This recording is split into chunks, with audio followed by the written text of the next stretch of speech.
Welcome. I started a new series or a new platform of how we'll be working with our Microsoft. So the Microsoft that we want to work with now is Microsoft Access. So Microsoft Access, this is an example of our Microsoft Access. Although we don't want to work with this one because this is just a template showing us how a complete database works. But this is a database that I got from a template. So let's actually create a blank template and then we call this school content. That's what we want to call our database. So we'll be working with Microsoft Access, which is another one of our Microsoft Office packages. And we'll be working with this so that we can be able to see how our databases work, how our platforms work, and some of the things that we'll need within our database. So now that we've got the name of the database sorted, which is school content, and we don't have anything in it. So to get to know our databases better, we need to pretty much know what this diagram is. So this diagram sort of gives us a guide to which information we want to have. So the ones in blue, like this one, which is marks, subjects, teachers, subject teacher, students, groups. These will be our table names. And then at the same time, we can also be able to get our column names and the column values that we'll be wanting to work with within our database. So as an example, and for this, our first lesson, would want to at least go through some of these things and see how they work, and we can proceed until we are done with our database. So for a start, we then want to make our tables. And our tables, maybe let's start with subjects. That will be the first table that we want to create. We come to our axis, and then for this table, we'll then need to go to design view, and we call this subjects. Let me just verify if that's the title that we've got. Yes, it's subjects. We click on OK, and then we go to design view. In design view now, we want to actually now add subject ID and title. So subject ID will be an integer. Subject ID will be an integer. And then our title would be a short text. Let's see what they put there. It was a variable character, but short text will still work in the same manner because in our access, we don't have variable character.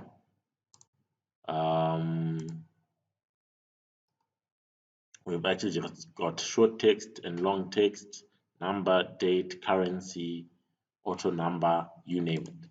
So with that being said, we can actually now save our document, and then now we have a table called subjects. We can create another table as well, where I think groups is another small table. So we've got group ID and group name.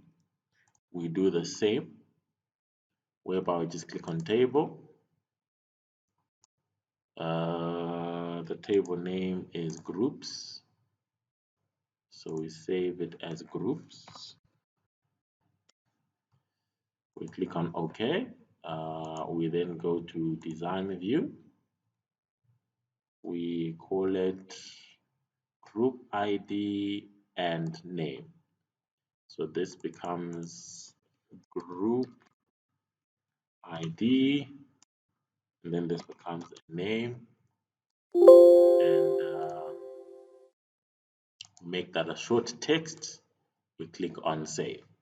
So as we are creating each of our tables, you then get to notice we just take the top part of our table, which is subjects, and then we put the contents of each of these elements. So subject ID and title, which is integer and variable character respectively, groups, group ID, and name respectively. So we can also create um, marks, students, subject teacher, teachers. So I think marks has got more content, one, two, three, four, five, including marks. So we can create marks. We can create marks as our next table. So we go to create, we go to table, go to file, save, then we call it marks like that.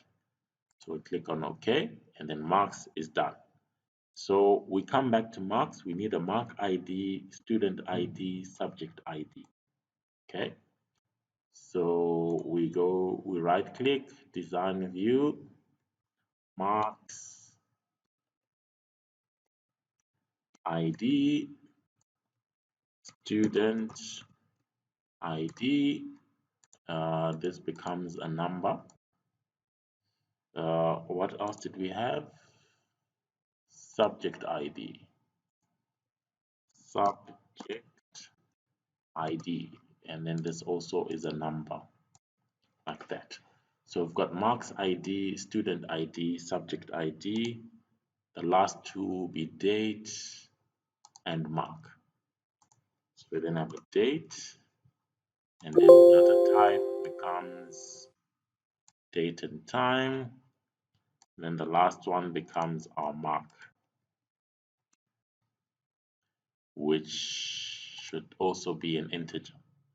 But at the same time, we're also supposed to take note of the following. Like if we come back to our diagram, we'll actually realize that we've got a student ID, which is a key in the table students.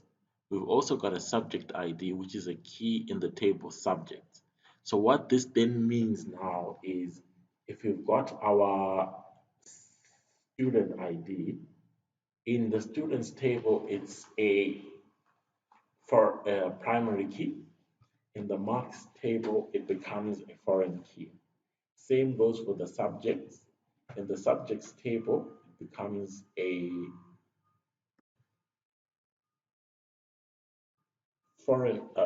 primary key, and then in the marks table, it becomes a foreign key.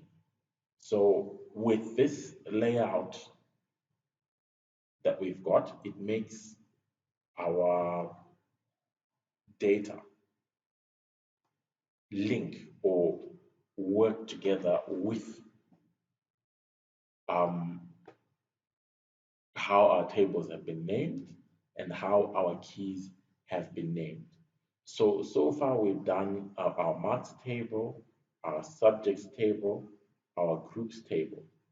So all this simply means with these tables, we can actually say that we've got a database that is somewhat complete or partially complete because we've done half of the tables that we want.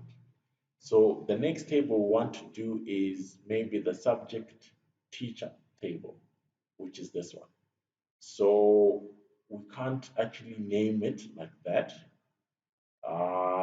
Would actually need to come up with our own name because this would be a bit confusing if we are doing it as a database. So let's actually create our new table. And this new table, we can save it as SUBTEACH so that we know that it's for our subject and our teacher. And we can go to design view after saving, where we want subject ID, teacher ID, and group ID. So it's subject ID, teacher ID and group ID. So these we need them to be numbers. We also need it to be a number. And we can safely say we have saved our next table, which was subject teacher ID. The next one is teachers, and then the last one will be students. So we go to teachers, we also need a teacher ID, first name and the last name. So the next table we want to create is we go to create, we save this one as teachers, click on OK, and then we right click, we go to design view, we then put a teacher ID, first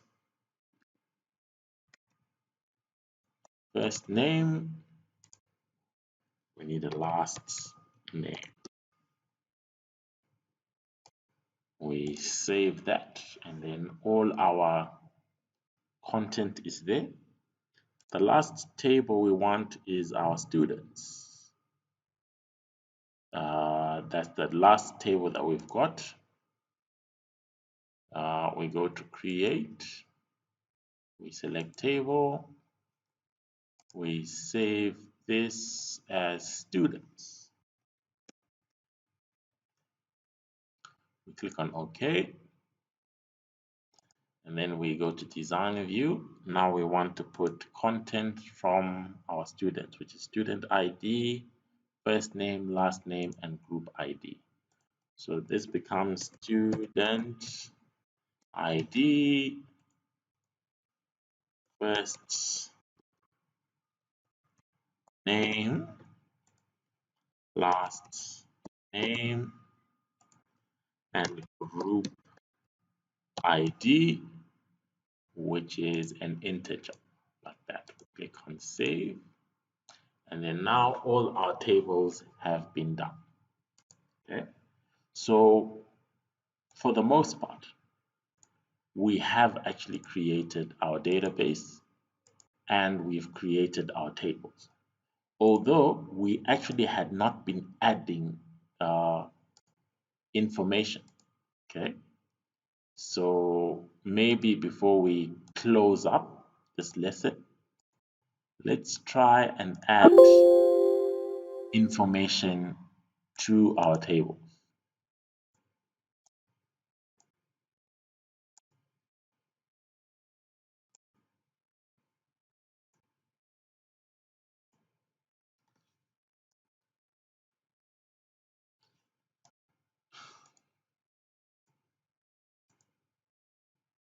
Subjects, groups, marks, students. We need teachers.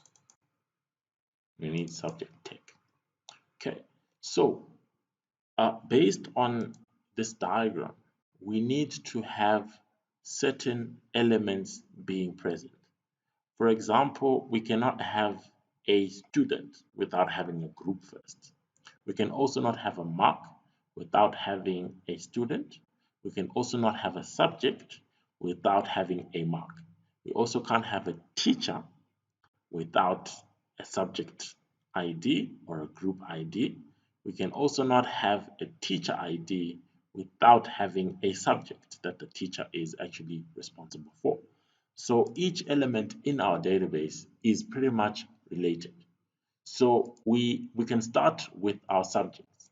Okay, the first one can be math, the second one can be English, the next one can be science, the next one can be art, like that. So in other words, we've created our subjects, and we have four of them, which is maths, English, science, and art. So we can then also have a student, but before we get to students, we also need to create a group. Okay, so we can say with our groups, we can have colors of the groups, like red, the red group, the green group, the yellow, and the white. Okay.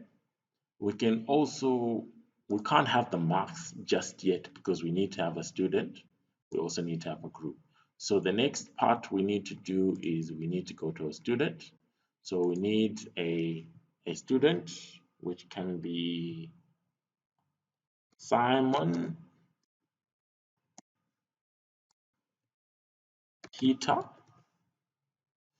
and he needs to have a group, which can be a number. So we can say the group ID is 1. We can also have Patience Dube. We also need a group ID, which can be 2. We also need Paul Moyo, and then they also have a group ID. We also need Sandra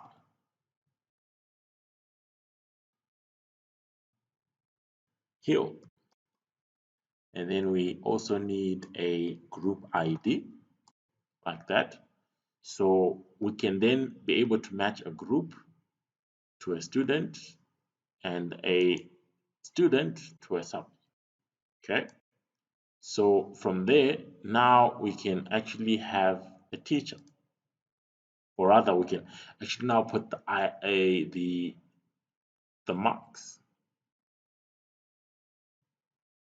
So we need a student ID, which can be 1.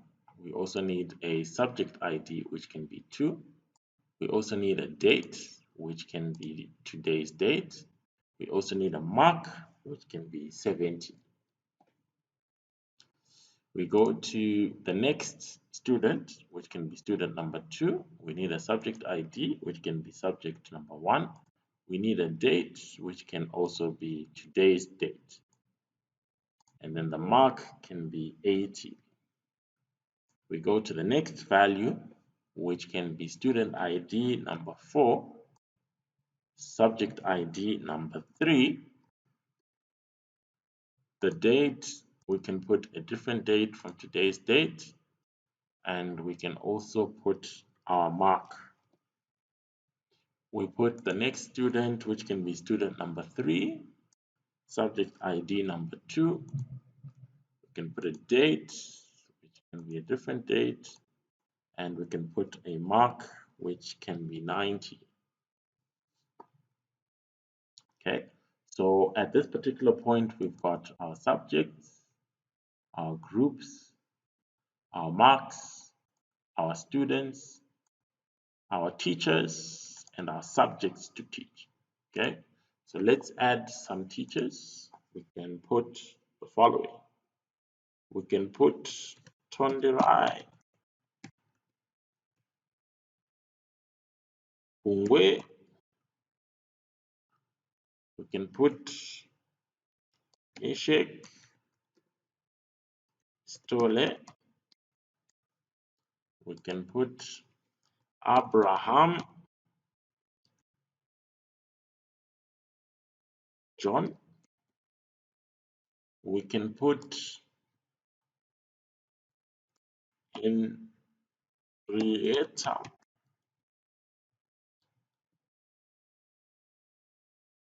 Shumba, like that. So now we have our students, our marks, our groups, our subjects, and our teachers. So the last table we have is subject teacher. So we need to have a subject ID, a teacher ID, and a group ID. Although now I'm actually realizing an error that we made. Because our subject ID, we made it into auto number. This will give us a challenge because we can't have our subject ID being an auto number. So this particular instance might actually give us a problem. Let me explain why it cannot be an auto number. Uh, it can't be an auto number because we've got a fixed number of subjects. So because we've got a fixed number of subjects, it'll be difficult for us to actually have an increment without giving duplicates. So because of that now, we would need to actually work with our subject ID for this particular table. So I think for the purposes of this lesson, we can end here. But in the next lesson, we'll need to actually figure out how we can actually solve this issue with the subject ID.